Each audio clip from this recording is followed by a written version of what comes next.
Corona মুক্তির সনদের বেড়াজালে মুমূর্ষ শিশুরাও হাসপাতাল থেকে হাসপাতাল ঘুরে মিলছে না চিকিৎসা। নার্স যারা তাদের সাথে তারা সহনশীল আচরণ করতেছে না। ভোগান্তিতে আছে, ডাক্তার পাওয়া যায় না, নার্সদেরকে বলে নার্সরা সিধা কথা বলে না। নানা জটিলতার দোহাই।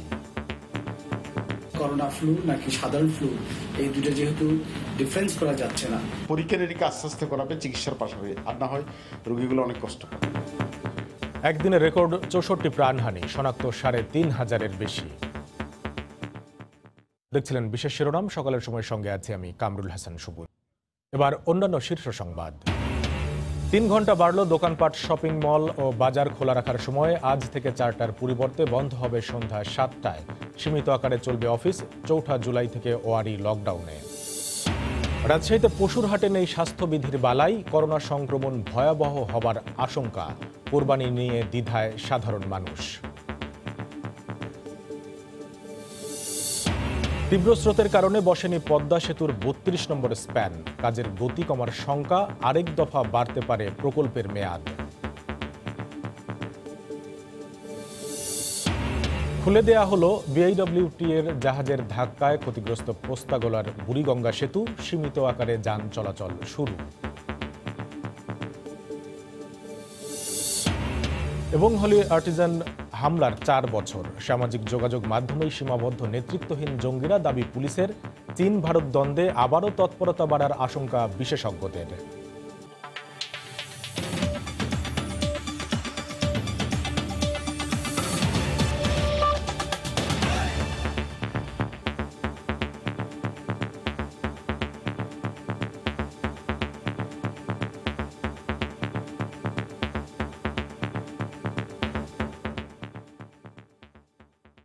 করোনাকালে চট্টগ্রামে সাধারণ রোগে আক্রান্ত কিংবা দুর্ঘটনায় আহত শিশুদের চিকিৎসা পেতে চরম ভোগান্তির শিকার হতে হচ্ছে। দিনের পর দিন হাসপাতালের পর হাসপাতাল ঘুরেও চিকিৎসা পাচ্ছে না তারা। বিশেষজ্ঞ চিকিৎসকদের চেম্বার বন্ধ আর হাসপাতালগুলোতে নানা জটিলতায় শিশুদের চিকিৎসা দিতে আগ্রহী হচ্ছেন না ডাক্তাররা। তবে অভিজ্ঞ চিকিৎসকরা বলছেন, বিশেষ কৌশল করে হলেও শিশুদের চিকিৎসা নিশ্চিত করতে হবে। শাখাত টিপুর ক্যামেরায় বিস্তারিত জানাচ্ছেন কমল দে। লক্ষ্মীপুরের কামাল হোসেন এবং তার স্ত্রী গত 8 দিন ধরে 4 মাসের শিশু সন্তানকে নিয়ে হাসপাতাল থেকে হাসপাতালে ঘুরছেন, কিন্তু এখন পর্যন্ত চিকিৎসার কোনো সুব্যবস্থাই করতে পারেননি। নার্স যারা তাদের সাথে তারা সহনশীল আচরণ করতেছে না, কথাবার্তা উঠতে বলে। ভোগান্তিতে আছে, ডাক্তার পাওয়া যায় না, নার্সদেরকে বলে নার্সরা সিধা কথা বলে না, ডাক্তার দেখায় দেয় না, উত্তর দেয় না, অনেক ভোগান্তি। সুস্থ বাচ্চাদের কিভাবে করোনা হবে, ওরা তো এটা জিনিসটা দেখতে হবে, না দেখতে হবে না। শত শত অভিভাবক তাদের শিশু সন্তানদের নিয়ে ঘুরছেন এক হাসপাতাল থেকে আরেক হাসপাতালে। এমনকি দুর্ঘটনায় কবলিত শিশুরাও চিকিৎসা সেবা নিতে ভোগান্তির শিকার হচ্ছে।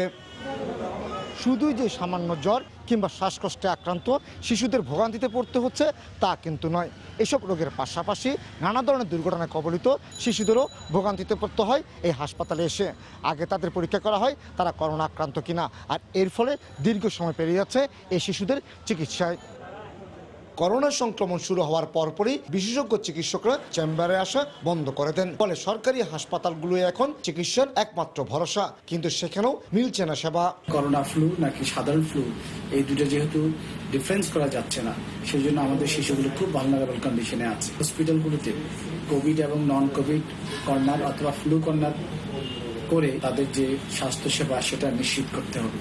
শিশু রোগীদের চিকিৎসা নিশ্চিতের জন্য বিশেষ কৌশল নেওয়ার কথা বলছেন চিকিৎসক শিক্ষকরা। ক্লিনিক্যালি জাজ করে, ক্লিনিক্যালি রোগীর লক্ষণ দেখে, উপসর্গ দেখে একটু রোগীকে করে সঠিকভাবে চিকিৎসা করার জন্য, এবং পরীক্ষা নিরীক্ষা আস্তে আস্তে করাবে চিকিৎসার পাশাপাশি, আর না হয় রোগীগুলো অনেক কষ্ট পাবে। 70 লাখ নগরবাসী চট্টগ্রামে শিশুদের জন্য বিশেষায়িত কোনো হাসপাতাল নেই। কমল দে, সময় সংবাদ, চট্টগ্রাম।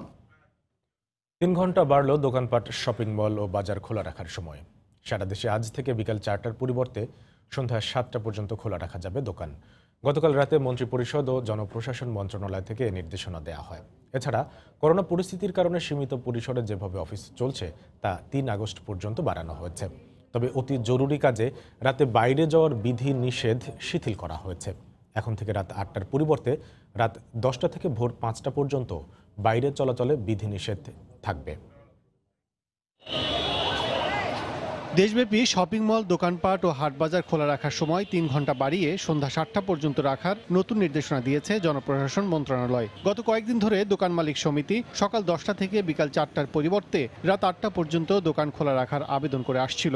এরই প্রেক্ষিতে মঙ্গলবার রাতে 1 জুলাই থেকে 3 আগস্ট পর্যন্ত দেশব্যাপী শপিং মল, দোকান ও হাটবাজার সকাল 10টা থেকে সন্ধ্যা 7টা পর্যন্ত খোলা রাখার নির্দেশনা দেয় মন্ত্রণালয়। বেচাকেনার সময় পারস্পরিক দূরত্ব বজায় রাখা সহ স্বাস্থ্যবিধি কঠোরভাবে মেনে চলারও কথা বলা হয় প্রজ্ঞাপনে। একই সঙ্গে স্বাস্থ্যবিধি মেনে সীমিত পরিসরে সরকারি বেসরকারি অফিস আগামী 3 আগস্ট পর্যন্ত খোলা থাকবে। পূর্বের মতোই অফিস ও অর্থনৈতিক কর্মকাণ্ড সীমিত আকারে চলবে, আর দোকানপাট সকাল 10টা থেকে সন্ধ্যা 7টা পর্যন্ত খোলা থাকবে, দোকানপাট ও বাজার। মানে যেটা আগে 4টা পর্যন্ত ছিল, 4টা পর্যন্ত ছিল। হ্যাঁ, আচ্ছা, এটা কি পুরো বাংলাদেশে সব জায়গায়? সব জায়গাতে। এদিকে সরকারের পক্ষ থেকে এমন সিদ্ধান্তকে স্বাগত জানিয়ে ব্যবসায়ী নেতারা মালিক ও কর্মচারীদের যথাযথভাবে স্বাস্থ্যবিধি মেনে ব্যবসা প্রতিষ্ঠান পরিচালনার নির্দেশ দেন। আমরা এর আগেও বলেছিলাম যে আসলে বিকেল 4টা পর্যন্ত যখন আমাদের মার্কেট সমূহ চলে, তখন কিন্তু কাস্টমারদের এক ধরনের তাড়াহুড়া থাকে, আমরা স্বাস্থ্যবিধি মেনে চলতে পারি না। স্বাস্থ্যবিধি মেনে আমরা কিভাবে চলবো, এই জিনিসগুলি আমরা মেনে চলবো ইনশাআল্লাহ। গত 31 মে থেকে 15 জুন পর্যন্ত স্বাস্থ্যবিধি মেনে সীমিত পরিসরে অফিস খুলে দেওয়া হয়, চালু করা হয় গণপরিবহন। পরে তা বাড়িয়ে 30 জুন পর্যন্ত করা হয়। সেই সময়সীমা শেষ হওয়ায় 1 জুলাই থেকে নতুন নির্দেশনা জারি করা হলো। কাজল আব্দুল্লাহ, সময় সংবাদ, ঢাকা। আগামী 4 জুলাই থেকে রাজধানীর ওয়ারীর 41 নম্বর ওয়ার্ড লকডাউন করার ঘোষণা দিয়েছে ঢাকা দক্ষিণ সিটি কর্পোরেশন। যাতায়াতের জন্য খোলা থাকবে 2টি পথ। মঙ্গলবার বিকেলে নগর ভবনে লকডাউন বাস্তবায়নকারী সংশ্লিষ্টদের সঙ্গে বৈঠক শেষে তথ্য জানানো হয়। লকডাউন করা এলাকায় সাধারণ ছুটি ঘোষণা করে প্রজ্ঞাপন জারি করেছে জনপ্রশাসন মন্ত্রণালয়। ঢাকা উত্তর সিটির রাজাবাজারের পর এবার লকডাউন করা হচ্ছে দক্ষিণ সিটির ওয়ারী। 41 নং ওয়ার্ডের 8টি সড়ককে রেড জোন চিহ্নিত করে আগামী 4 জুলাই ভোর 6টা থেকে 21 দিনের জন্য লকডাউন করা হবে। মঙ্গলবার বিকেলে নগর ভবনে বৈঠক শেষে ঢাকা দক্ষিণ সিটি কর্পোরেশনের মেয়র ব্যারিস্টার শেখ ফজলিনুর তাপস এই ঘোষণা দেন। তিনি বলেন, লকডাউনের কারণে এলাকাবাসীর যেন কোনো অসুবিধা না হয় সে ব্যাপারে খেয়াল রাখা হবে। আগামী 4 জুলাই 20 আষাঢ় থেকে আরম্ভ করে শনিবার 10 শ্রাবণ 25 জুলাই পর্যন্ত 21 দিন আমরা এই লকডাউনটি আমরা বাস্তবায়ন করব। স্বাস্থ্য অধিদপ্তর, আইডিসিআর সহ সিভিল সার্জন সহ সার্বক্ষণিক তারা এই ব্যাপারে তদারকি করবে এবং সেবাগুলো পৌঁছে দিবে। ওয়ারীর 8টি সড়কে লকডাউনের ঘোষণাকে স্বাগত জানিয়ে অনেকেই বলছেন, সাময়িক অসুবিধা হলেও বৃহৎ স্বার্থে সবাইকে লকডাউন মানতে হবে। লকডাউনকে সুন্দরভাবে আমরা সফল কাম করতে পারি, এই জন্য আমাদের 4 তারিখের আগেই নিজের প্রয়োজনীয় জিনিসগুলো আমরা ঘরে এনে রাখবো। অবভিয়াসলি স্টেপটা খুবই ভালো এবং সবার বেটারমেন্টের জন্য হলে দিস ইজ ভেরি গুড। আরও 10 জনের জায়গায় যেন না ছড়ায় জিনিসটা, সেদিকে ভালো হবে। তবে আরও আগে ওয়ারীকে লকডাউন করলে করোনা আক্রান্তের সংখ্যা কম হতো বলেও মনে করেন এলাকাবাসী। ওবায়দুল্লাহ মামুন, সময় সংবাদ, ঢাকা। এদিকে টানা 21 দিন লকডাউনের পর রাতে খুলে দেওয়া হলো রাজধানীর পূর্ব রাজাবাজার, তবে চলাচলে নিয়ন্ত্রণ থাকবে। এক ভিডিও বার্তার মাধ্যমে এ তথ্য নিশ্চিত করেন ঢাকা উত্তর সিটি কর্পোরেশনের মেয়র আতিকুল ইসলাম।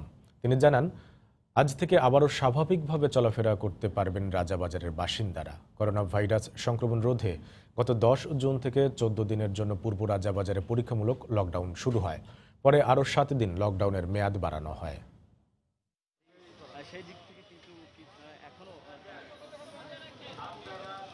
যে সমস্ত ভবনে কোভিড-19 পজিটিভ রোগী আছে তা লকডাউন থাকবে।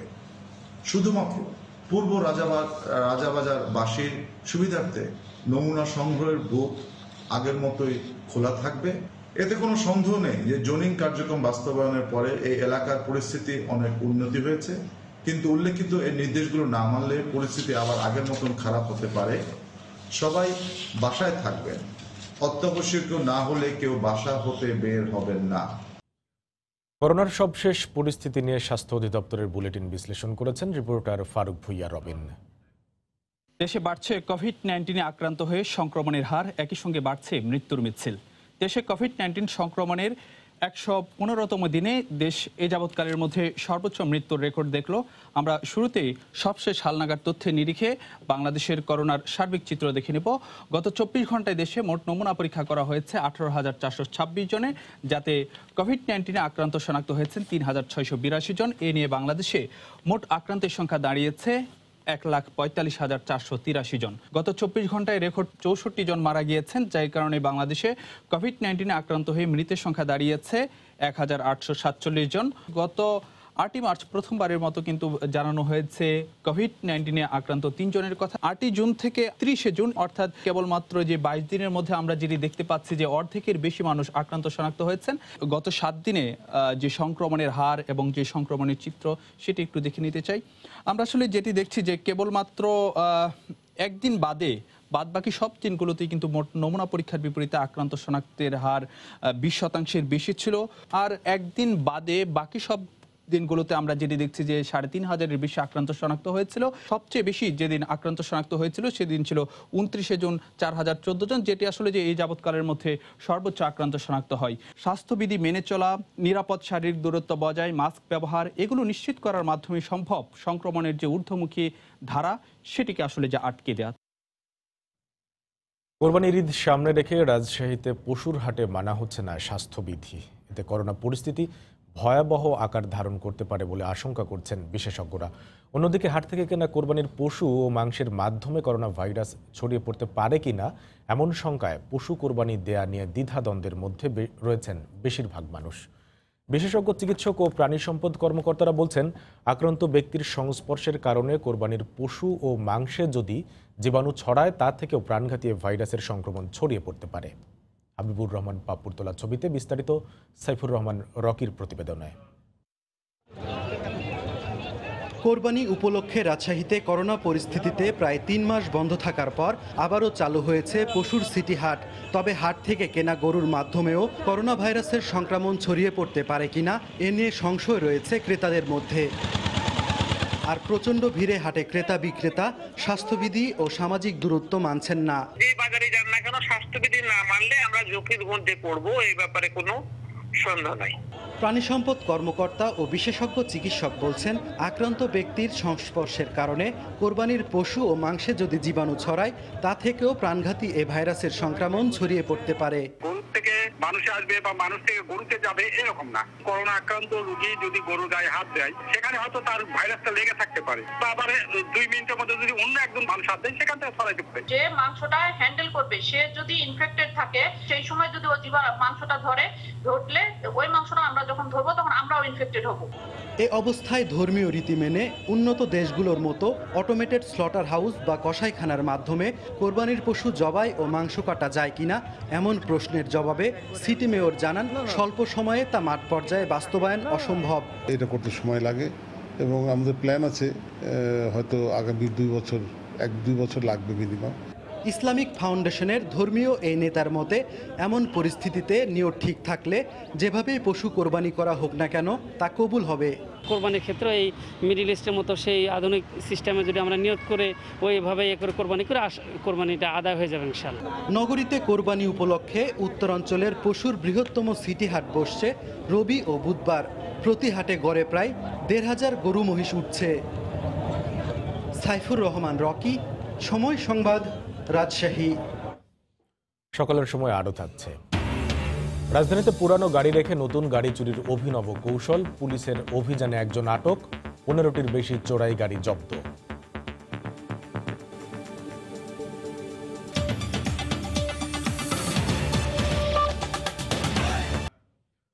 দেশের ইতিহাসের সবচেয়ে বড় ও রোমহর্ষক হামলা করে সারা বিশ্বকে নাড়িয়ে দেওয়া জঙ্গিরা এখন নেতৃত্বহীন ও ছত্রভঙ্গ।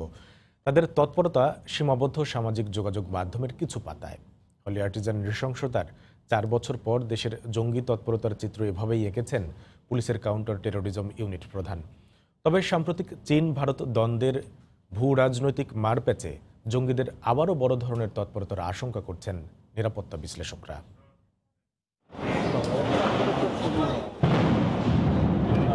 2016 সালের 1 জুলাই হোলি আর্টিজান বেকারিতে 90 জেএমবির 5 জঙ্গি নৃশংসভাবে হত্যা করে দেশি বিদেশি 20 জন নিরীহ মানুষকে।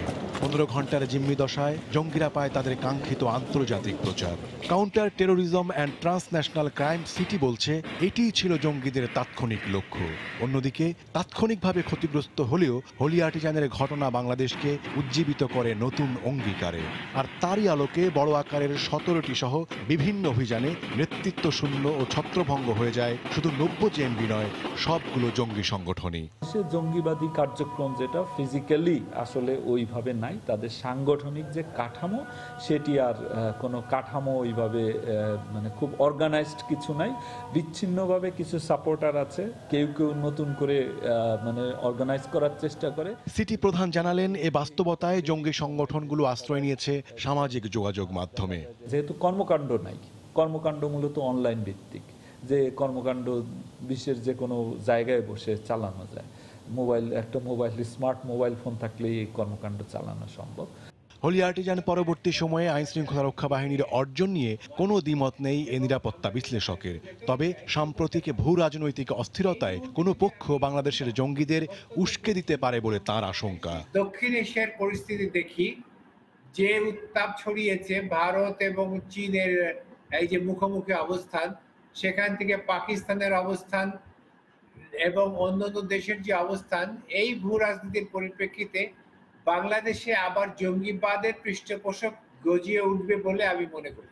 আমরা দেখতে পাচ্ছি এই উত্তেজনার ভেতরে জঙ্গিদেরকেও একটি অস্ত্র হিসেবে ব্যবহার করা হবে। সেটি হচ্ছে আমাদের আগামী দিনের জঙ্গি সম্পর্কে সবচেয়ে দুর্যোগ বা আমি বললাম মেঘে ঢাকা অবস্থা। এদিকে হোলি আর্টিজান জঙ্গি হানার শুরুতেই ছুটে গিয়ে জঙ্গিদের ছোড়া গ্রেনেডে আহত এই পুলিশ কর্মকর্তা জানালেন দায়িত্ব বোধ থেকেই সেদিন ঝুঁকি নিয়েছিলেন তারা। আমরা জানি ওদের কাছে এই ধরনের অস্ত্র, এই ধরনের গ্রেনেড, বোমা, এই ধরনের আগ্নেয়াস্ত্র আছে। তা জেনে শুনেই তো আমাদের তো অভিযান পরিচালনা করতে হবে। আমরা তো সম্মুখ যোদ্ধা, আমাদের তো পিছানোর কোনো সুযোগ নাই, জীবনকে বাজি রেখে গিয়েছি। বাংলাদেশে জঙ্গি তৎপরতা বরাবরই আফগান যুদ্ধ, টুইন টাওয়ার হামলা কিংবা সিরিয়া ইসলামিক স্টেট প্রতিষ্ঠার মতো নানা আন্তর্জাতিক ঘটনা প্রবাহ দ্বারা প্রভাবিত। বর্তমানে তাদের যেটুকু তৎপরতা আছে, জঙ্গিবাদ বিরোধী রাজনৈতিক সদিচ্ছা আর জনমত থাকলে তাও ঠেকিয়ে দেওয়া যাবে বলে মনে করেন বিশ্লেষকরা। ওমর ফারুক, সময় সংবাদ, ঢাকা। এই মুহূর্তে গুলশানে আছেন সহকর্মী ওমর ফারুক, সরাসরি চলে যাচ্ছি তার কাছে। ওমর, প্রতিবারের মতো এবারও হোলি আর্টিজান বেকারিতে যে নৃশংস এবং ভয়াবহ জঙ্গি হানার ঘটনা ঘটেছিল, সেটিতে যারা প্রাণ দিয়েছেন, নৃশংসভাবে যারা নিহত হয়েছেন, তাদের স্বজনরা এবং আপনারা জানেন যে অনেকগুলো দেশের নাগরিকরা 17 জন মারা গিয়েছিলেন এখানে। তাদের সে সকল দেশের রাষ্ট্রদূতরাও প্রতি বছর এখানে এসে শ্রদ্ধা নিবেদন করেন। পুলিশের 2 জন সদস্য, একজন ওসি এবং একজন এসি, তারা সেদিনের যে হামলার শুরুতেই তারা প্রতিরোধ করতে গিয়ে তারাও নিহত হয়েছিলেন, শহীদ হয়েছিলেন। তাদের স্মরণে প্রতি বছরই স্বজনরা এখানে আসেন বিভিন্ন রাষ্ট্রদূতের, বিভিন্ন দূতাবাসের রাষ্ট্রদূতরা। তো এবারও সে ধরনের আয়োজন করা হয়েছে, তবে এবার কিছুটা কড়াকড়ি আরোপ, মানে কারা আসতে পারবেন সেই ক্ষেত্রে কিছুটা নিয়ন্ত্রণ আনা হয়েছে। আপনারা জানেন যে কোভিড পরিস্থিতির কারণে সকল ধরনের আনুষ্ঠানিকতাই মূলত এই সময়ে এই বিশেষভাবে নিয়ন্ত্রিত অবস্থায় উদযাপন করা হয় এবং এই হোলি আর্টিজানের আজকের এই যেই স্মরণ, সেটিও আসলে তার বাইরে নয়। সকাল থেকেই এখানে গণমাধ্যমের কর্মীরা সমবেত হয়েছেন। এখানে এই ঘটনাকে সামনে রেখে প্রতিবারের মতো যেরকম পুলিশ মোতায়েন করা হয় এই রাস্তাটিতে, আজও পুলিশ মোতায়েন করা হয়েছে। এই গলিটিতে, যেই গলিটিতে হোলি আর্টিজান বেকারি অবস্থিত, এখানকার বাসিন্দা ছাড়া আর কাউকেই ঢুকতে দেওয়া হচ্ছে না, এমনকি সাংবাদিকদেরকেও এখনো পর্যন্ত ঢুকতে দেওয়া হয়নি। আমরা যতদূর জানতে পেরেছি, সকাল 9:30টার সময় ডিএমপি কমিশনার এখানে শ্রদ্ধা জানাতে আসবেন এবং এর পরপরই সকাল 10টার সময় তিনি বনানী থানায় যে মুরাল স্থাপন করা হয়েছে এই ঘটনায় নিহত পুলিশ সদস্যদের স্মরণে, সেখানেও তিনি শ্রদ্ধা নিবেদন করবেন। অন্যান্যবার আমরা যেটি দেখে থাকি যে বিভিন্ন সামাজিক সংগঠন, সচেতন সংগঠনও এখানে শ্রদ্ধা নিবেদন করতে আসে। এবার তারা আসতে পারলেও তাদেরকে আসলে সামাজিক দূরত্ব এবং নিরাপদ দূরত্ব বজায় রেখে যদি করা যায় তাহলে সেটি হয়তো সীমিত আকারে সেটি অনুমতি দেওয়া হবে বলে আমরা জানতে পেরেছি। এই ছিল এখন পর্যন্ত আমার হাতে সব শেষ। দর্শক, প্রতি মাসের 1 তারিখে আমরা পদ্মা সেতু নিয়ে বিশেষ রিপোর্ট প্রচার করে থাকি। আজ থাকছে বর্ষার প্রভাবে প্রকল্পের কাজে গতি কমে আসার খবর। করোনার সাথে এবার যোগ হচ্ছে নদীর তীব্র স্রোত।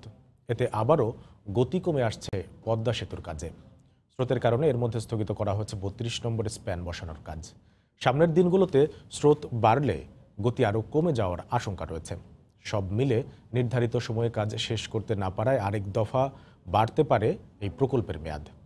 এখন পর্যন্ত মূল সেতুর কাজ শেষ হয়েছে 89 ভাগ, আর পুরো প্রকল্পের কাজ শেষ হয়েছে 80.5 ভাগ। সাইফুল ইসলামের ছবিতে এহসান জুয়েলের রিপোর্ট। করোনার দিনগুলোতে নানা প্রতিকূলতায় গতি কমে এসেছে, তবে একদিনের জন্য থামেনি কাজ। সেটার প্রতিফলন এখন জাজিরা প্রান্তে। যতদূর চোখ যায় নদীতে বসে গেছে স্প্যান। জাজিরা থেকে শুরু করে মাঝ নদী পর্যন্ত টানা 29টি স্প্যানে দৃশ্যমান এখন 4.25 কিলোমিটারের বেশি পদ্মা সেতু। বাকি আছে মাত্র 10টি স্প্যান বসানো। আলো ঝলমল আকাশে আসার নতুন সূর্য উকি দিচ্ছে। তবে এবার আরেক প্রতিকূলতা, নদীতে পানির সাথে পাল্লা দিয়ে বাড়ছে স্রোতের গতি। গত 4 বছর কাজের অভিজ্ঞতা বলে বর্ষার এই সময়টায় সবচেয়ে কম হয় কাজ। এবারও সেটা হচ্ছে। পরিকল্পনা ছিল জুনের শেষ দিকে 32তম স্প্যান বসানোর। সাধারণত প্রতি সেকেন্ডে 1.52 মিটারের বেশি স্রোত হলে স্প্যানবাহী ক্রেনটি চালানো যায় না। সেখানে নদীতে এখন স্রোত 2.2 মিটার। সব প্রস্তুতি সেরে স্প্যানটি ক্রেনে তোলার পরও সেটিকে আবার ইয়ার্ডে ফিরিয়ে আনা হয়। সব মিলে প্রকল্পের কাজ ব্যাহত হচ্ছে নানা প্রাকৃতিক প্রতিকূলতায়। প্রতিকূল পরিবেশ, এর মধ্যে বর্ষা, বৃষ্টি, সেডিমেন্টেশন, এগুলো তো প্রাকৃতিক কিছু দুর্যোগ বলতে প্রাকৃতিক কারণ আর কি। করোনা ভাইরাসের জটিলতা শুরুর পর সেতুর 41টি স্প্যানের মধ্যে 2টির মালামাল চীনে আটকা পড়ে। প্রায় 1.5 মাস সমুদ্র যাত্রা শেষে 30 জুন সেটি মাওয়ায় পৌঁছেছে। করোনা ভাইরাসের প্রভাবে কাজে ধীরগতি হয়ে আসার সঙ্গে নতুন করে যোগ হচ্ছে চলতি বর্ষায় নদীতে তীব্র স্রোত।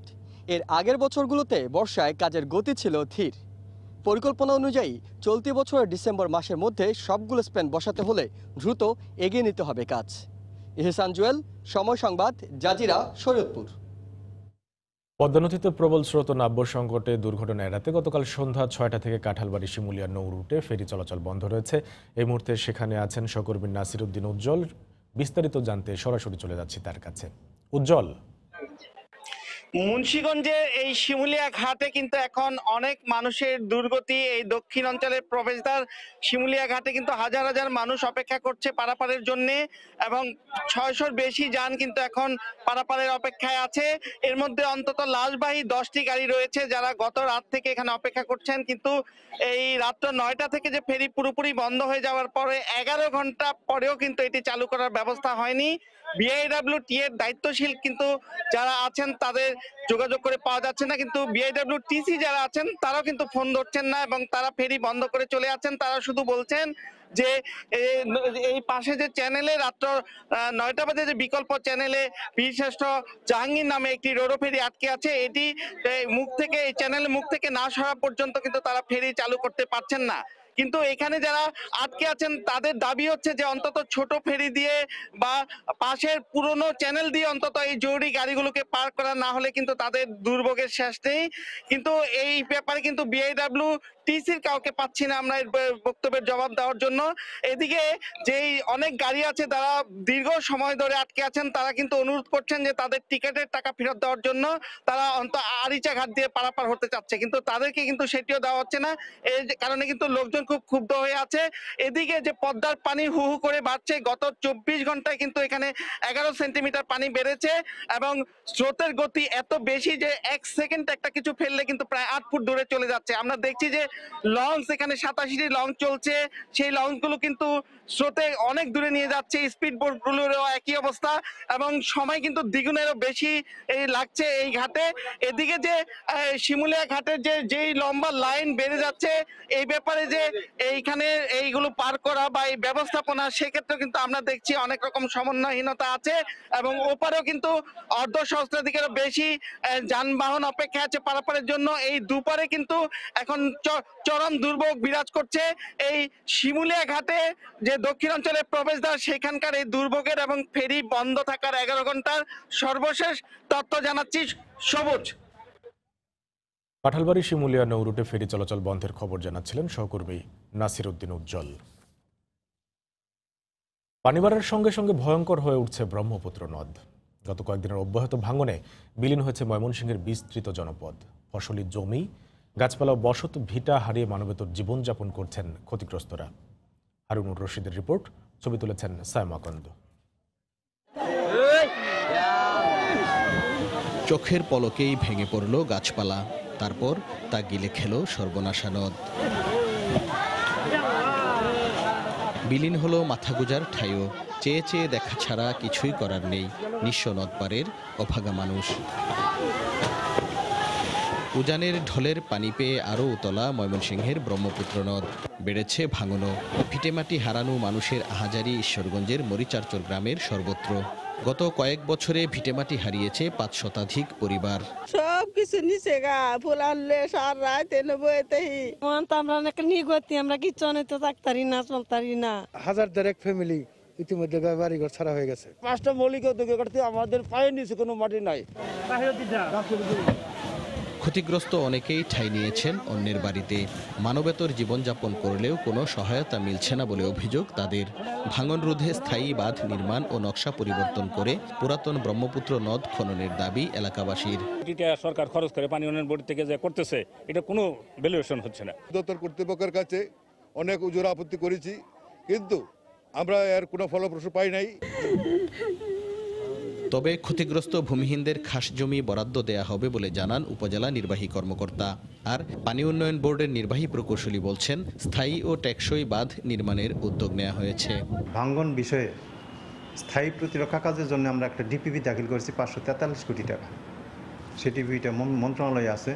ব্রহ্মপুত্রের তাণ্ডবে জেলা সদরের সেনেরচর, ছাপারকান্দা ও গৌরীপুর উপজেলার ভাঙ্গনামারির চরের প্রায় 7 কিলোমিটার এলাকা জুড়েও দেখা দিয়েছে তীব্র ভাঙন। হারুনুর রশিদ, সময় সংবাদ, ময়মনসিংহ। খুলে দেয়া হলো পোস্তগোলার বুড়িগঙ্গা সেতু। সেতুর ক্ষতিগ্রস্ত অংশ মেরামতের পর সীমিত আকারে যান চলাচল শুরু হয়। এর আগে সেতু পরিদর্শনে গিয়ে সড়ক ও জনপথ বিভাগের বিশেষজ্ঞ দল জানায়, গাফিলতির কারণেই বিআইডব্লিউটি এর উদ্ধারকারী জাহাজ প্রত্যয়ের ধাক্কায় বুড়িগঙ্গা সেতুতে ফাটল ধরে।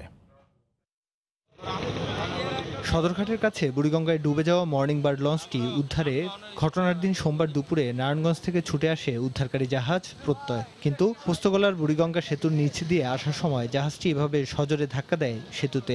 এতে সেতুর মাঝামাঝি জায়গায় গার্ডারের অংশে ফাটল দেখা দেয়।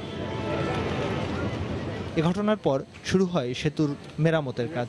মঙ্গলবার রাতে অবশেষে খুলে দেয়া হলো সেতু। গার্ডারের অংশে স্টিলের জাল দিয়ে ঘিরে আপাতত যান চলাচলের জন্য খুলে দেয়া হয়। এরপর শুরু হয় যানবাহন চলাচল। যেহেতু এটা একটা ন্যাশনাল হাইওয়ে ব্রিজ এবং এটা অগ্রাধিকার একটা প্রজেক্টের মধ্যে, এটাকে যতটা সিকিউর করা যায়, ইঞ্জিনিয়াররা এসে এই কাজটা সরজমিনে সবকিছু দেখে তারপরে সিদ্ধান্ত দিয়েছেন 5টা থেকে গাড়ি চলবে।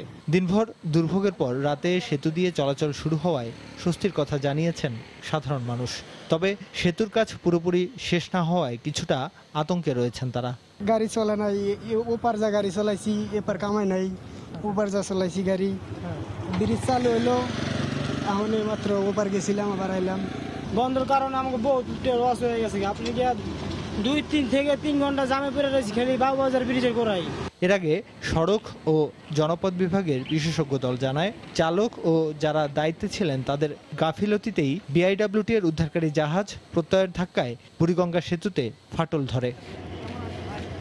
হেসানুল হক শাওন, সময় সংবাদ, ঢাকা। জনগোষ্ঠীর সবচেয়ে প্রাচীন, ঐতিহ্যবাহী ও প্রধান উচ্চশিক্ষা প্রতিষ্ঠান হিসেবে সামাজিক, সাংস্কৃতিক, রাজনৈতিক ও ঐতিহাসিক পালাবদলে ঢাকা বিশ্ববিদ্যালয় রেখেছে বিশেষ ভূমিকা। আজ প্রতিষ্ঠানটি পা রেখেছে 100 বছরে। বিশেষজ্ঞদের মত, বাংলাদেশের প্রধান উচ্চশিক্ষা প্রতিষ্ঠান হিসাবে নতুন জ্ঞান সৃষ্টি কিংবা বিকাশে কার্যকর ভূমিকা রাখতে পারছে না বিদ্যাপীঠটি। তরিকুল ইসলাম সৌরভের রিপোর্ট। বঙ্গভঙ্গ রদের কারণে হতাশ মুসলমান সম্প্রদায়ের জন্য রাজকীয় ক্ষতিপূরণ হিসেবে প্রতিষ্ঠিত হয় ঢাকা বিশ্ববিদ্যালয়। নানা বাধা পেরিয়ে 1921 সালে রাজস্বিক কর্মযজ্ঞে উপাচার্য করে ব্রিটেন থেকে নিয়ে আসা হয় শিক্ষাবিদ পিজে হার্টকে। পরিকল্পনা ছিল ঢাকা হবে পূর্ব বাংলার বুদ্ধিভিত্তিক রাজধানী, আর ঢাকা বিশ্ববিদ্যালয় হবে শক্তিশালী school of history, practical school of social economics. এরপর নানা বিপত্তি সত্ত্বেও উপমহাদেশের প্রথম আবাসিক বিশ্ববিদ্যালয়টি 1930 সালের মধ্যেই এশিয়ার 10টি বিশ্ববিদ্যালয়ের একটিতে পরিণত হয়, আর তখন থেকে এটা প্রাচ্যের অক্সফোর্ড খ্যাতি পেয়ে যায়। টালমাটাল সময়ে এই বিশ্ববিদ্যালয়ের শিক্ষার্থীরা সম্মুখ নেতৃত্ব দিয়েছে, সাম্প্রদায়িক দাঙ্গা রুখেছে, ভাষার দাবি আদায় করেছে, বাংলাদেশ প্রতিষ্ঠায় রেখেছে অনন্য ভূমিকা, এমনকি স্বাধীন বাংলাদেশের প্রথম পতাকা উড়েছে এই বিশ্ববিদ্যালয় প্রাঙ্গণে। এরপর স্বাধীনতা পরবর্তী সময়ে স্বৈরশাসকদের বিরুদ্ধে এই বিশ্ববিদ্যালয়ের শিক্ষার্থীদের আন্দোলন সংগ্রাম বাকবদলের ভূমিকা রেখেছে। এমন গৌরবময় ইতিহাস পৃথিবীর আর কোনো বিশ্ববিদ্যালয়ের আছে কি? এত কিছুর পরেও প্রধান প্রশ্ন এই যে ঢাকা বিশ্ববিদ্যালয়ে কতটা সাফল্য অর্জন করেছে জ্ঞান চর্চায়, কোন অসাধারণ জ্ঞান প্রথম বিকশিত হয়েছে এই প্রতিষ্ঠান থেকে। 100 বছরে পা দিতে যাওয়া ঢাকা বিশ্ববিদ্যালয়কে এমন প্রশ্নের মীমাংসা করেই সামনে এগোতে হবে বলে মনে করেন সংশ্লিষ্টরা। যে ঐতিহ্য, যে একাডেমিক পটভূমি ছিল ঢাকা বিশ্ববিদ্যালয়ে, এখন তা নেই। জ্ঞান উৎপাদন করা সেই জায়গাটিতে ঢাকা বিশ্ববিদ্যালয় এখন প্রায় উধাও হয়ে গেছে। প্রতিষ্ঠাকালীন স্বপ্ন এটি হবে আন্তর্জাতিক সেন্টার অফ এক্সিলেন্স। সেই স্বপ্ন কতটা পূরণ হলো? খুবই দুঃখজনক যে ঢাকা বিশ্ববিদ্যালয়ের শিক্ষার মান সব দিক থেকেই নিচের দিকে নেমে এসেছে। একটি প্রজন্মের মানুষ এই বিশ্ববিদ্যালয়কে দিয়েছে গৌরব আর আন্তর্জাতিকতা। যদি অন্য আরেকটি প্রজন্ম এসে দুঃখজনকভাবে তা অনির্মাণ করে থাকেন, তবে নিশ্চিতভাবে এই আশা থেকে যায় নতুন আরেকটি প্রজন্ম পুনর্নির্মাণে স্বপ্নাতীত ভূমিকা রাখবে। তরিকুল ইসলাম সৌরভ, সময় সংবাদ, ঢাকা। গাড়ি চোর, তবে তিনি শুধু চুরি করে গাড়ি নিয়ে যান না, উল্টো রেখেও যান। কিন্তু এক্ষেত্রে নতুন গাড়ি চুরি করে পরিবর্তে রেখে যান পুরনো গাড়ি। রাজধানীতে এমন এক গাড়ি চোরকে আটক করেছে পুলিশ। শাহরিয়ার জামান দ্বীপের রিপোর্ট। 22 জুন মধ্যরাতে রাজধানীর বাড়িধারায় একটি গাড়ি চুরি হয়। সিসিটিভির ফুটেজ দেখে চোরকেও চিহ্নিত করে পুলিশ, কিন্তু অন্য চোরদের থেকে অনেকটাই আলাদা এই চোর। শুধুমাত্র টয়োটা প্রোবক্স চুরি করে জীবন নামের এই চোর পুরনো একটি গাড়ি করে এসে নতুন গাড়ি চুরি করে নিয়ে যায় সে। এরপর গাড়ির নাম্বার প্লেট, চ্যাসিস পরিবর্তন করে গাড়ির নতুন যন্ত্রাংশ বিক্রি করে সে জায়গায় লাগানো হয় পুরনো জিনিস। এরপর সেই গাড়ি নিয়ে করা হয় ছিনতাই। রাজধানীর বিভিন্ন জায়গায় অভিযান চালিয়ে সোমবার রাতে গ্রেফতার করা হয় জীবনকে। তার দেওয়া তথ্যে 2 সহযোগীকেও গ্রেফতার করা হয়। উদ্ধার করা হয় চোরাই গাড়ি।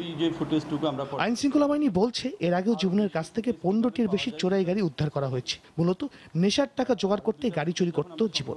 জীবনের অপরাধ কৌশল হলো সে সবসময় ঘটনাস্থলে যাওয়ার ক্ষেত্রে সে আরেকটি চোরাই গাড়ি ব্যবহার করে।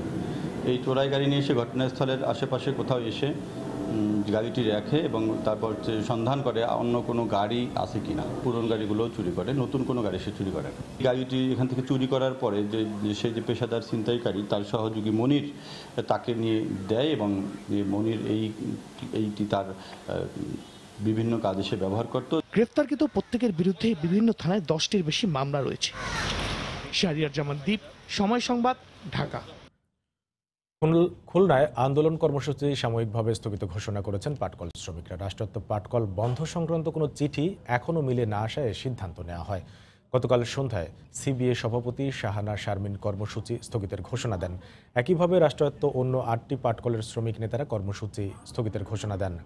তারা জানান বুধবার থেকে মিলের উৎপাদন কার্যক্রম চলবে। তবে গত 28শে জুন রাষ্ট্রায়ত্ত 25টি পাটকলকে সরকারি বেসরকারি অংশীদারিত্ব পিপিপির আওতায় ছেড়ে দেওয়ার সিদ্ধান্ত হয়। এতে 25,000 স্থায়ী শ্রমিককে বাধ্যতামূলক অবসরে যেতে হচ্ছে। এরই জেরে খালিশপুর জুট ওয়ার্কার্স ইনস্টিটিউট কার্যালয়ে সংবাদ সম্মেলন করে আমরণ অনশন কর্মসূচি ঘোষণা করে পাটকল শ্রমিকরা।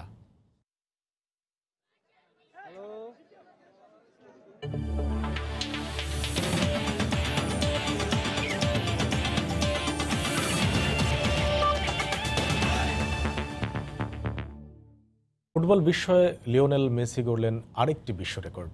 700 গোলের মাইল ফলক স্পর্শ করলেন আর্জেন্টাইন এই সুপারস্টার। যদিও তার রেকর্ডের দিনে অ্যাথলেটিকো মাদ্রিদের বিপক্ষে ২-২ গোলে ড্র করে পয়েন্ট খুইয়েছে শিরোপা প্রত্যাশী বার্সেলোনা। প্রতিপক্ষ অ্যাথলেটিকা বলেই ন্যু ক্যাম্পে বাড়তি উত্তাপ ছড়াচ্ছিল ম্যাচটিকে ঘিরে। এ ম্যাচে জিতলে পয়েন্ট টেবিলের শীর্ষস্থান ফিরে পেত স্বাগতিক বার্সেলোনা। সকালের সময় শীর্ষ সংবাদ জানিয়ে দিচ্ছে আরেকবার। করোনা মুক্তির সনদের বেড়াজালে মুমূর্ষু শিশুরাও হাসপাতাল থেকে হাসপাতাল ঘুরে মিলছে না চিকিৎসা, নানা অজুহাত কর্তৃপক্ষের।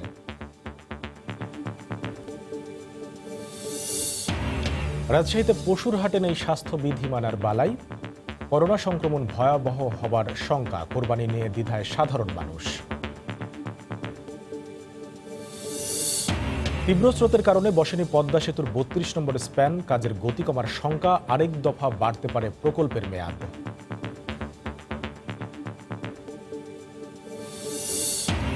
খুলে দেয়া হলো বিআইডব্লিউটি এর জাহাজের ধাক্কায় ক্ষতিগ্রস্ত পোস্তাগোলার বুড়িগঙ্গা সেতু, সীমিত আকারে যান চলাচল শুরু।